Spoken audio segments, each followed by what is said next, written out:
I always thought train stations had a certain eerie charm to them. There's something about the empty platforms at night, the distant hum of a train you can't see, and the flickering of fluorescent lights that makes your skin crawl. But nothing could have prepared me for the horror of the midnight train. It started about a month ago. I was traveling for work, a late-night trip that took me to a small rundown station on the outskirts of town.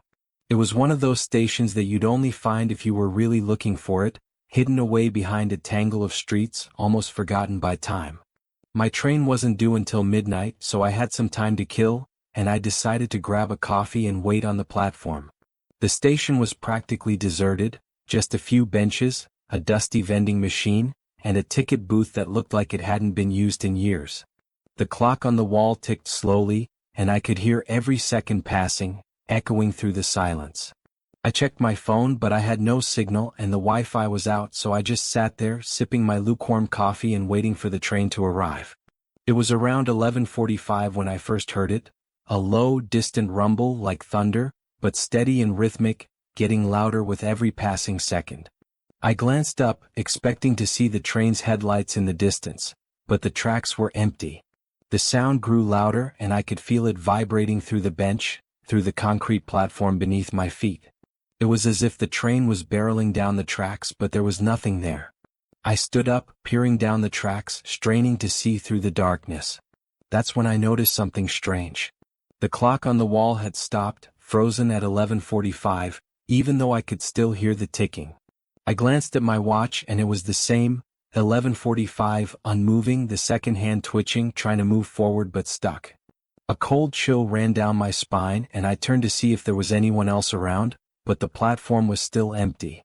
Then, out of the corner of my eye, I saw a flicker of light, faint and flickering like a candle flame in the distance. It was coming from the end of the platform, where the tracks disappeared into the darkness. I walked toward the light, my footsteps echoing through the silence. The closer I got, the brighter it became, until I could make out the shape of an old-fashioned train, its metal gleaming in the dim glow. It looked like something out of a different era, with sleek, black carriages and polished brass fittings. There was no sound of an engine, no smoke, just the low, steady rumble that seemed to come from the very air around it. As I stood there, staring at the train, the doors slid open with a soft hiss, and I felt a strange pull, like something was urging me to step inside. I hesitated, my mind screaming at me to turn around, to leave, but my feet moved on their own, carrying me up the steps and into the carriage. The doors closed behind me and the train began to move, slowly at first, then picking up speed.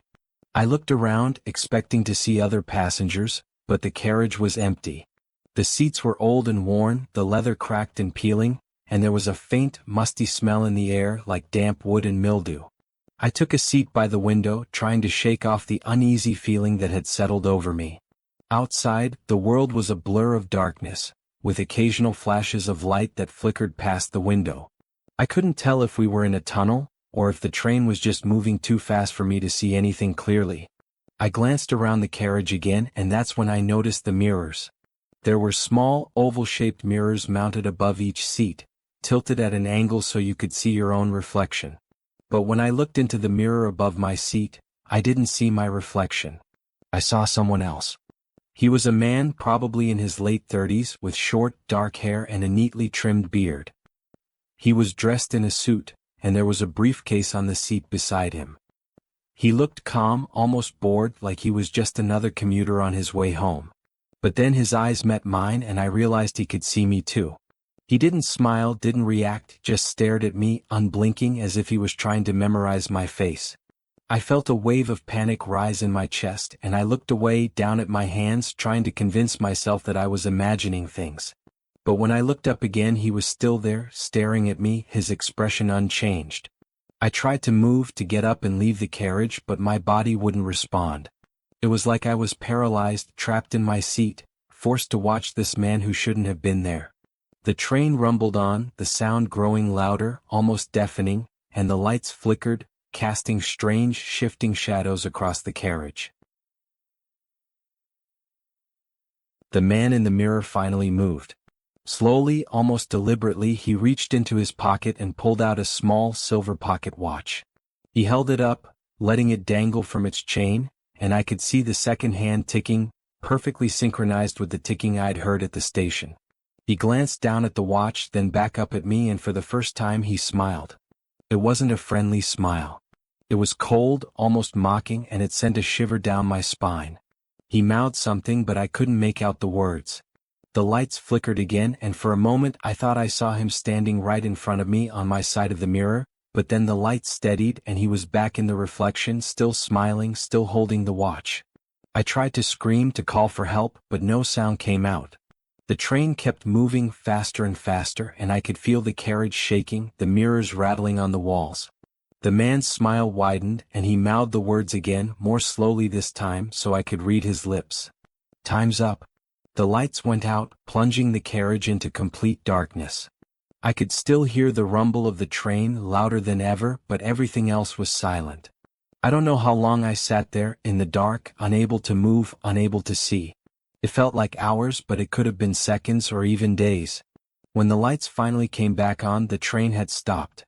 The doors slid open, and I could see the platform outside, bathed in a dim yellow light. I didn't wait to see if the man was still in the mirror. I stumbled out of my seat, nearly tripping over my own feet, and ran for the door. I didn't care where I was as long as I was off that train.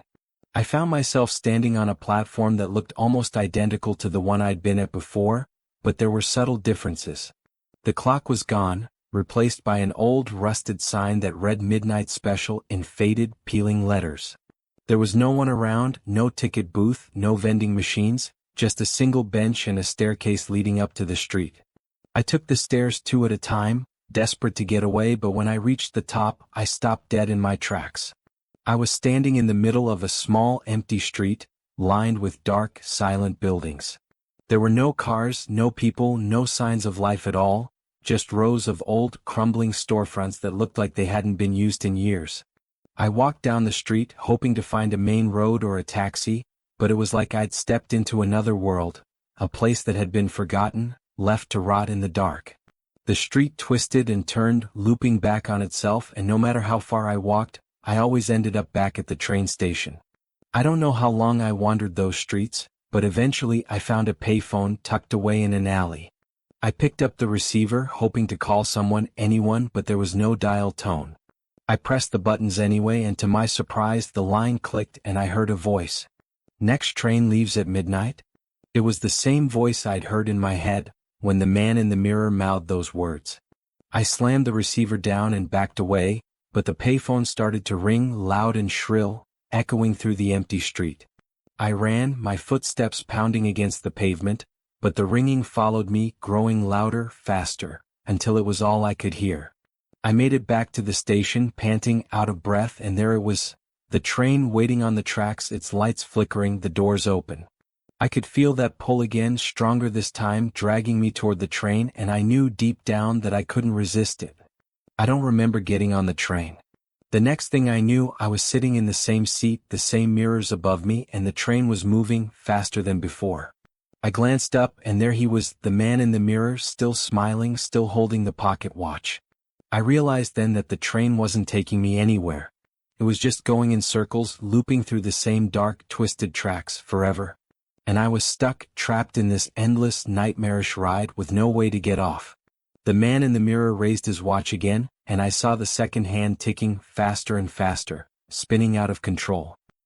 He mouthed the words one last time, and I knew with a sickening certainty that he wasn't talking about the time on his watch. "Time's up."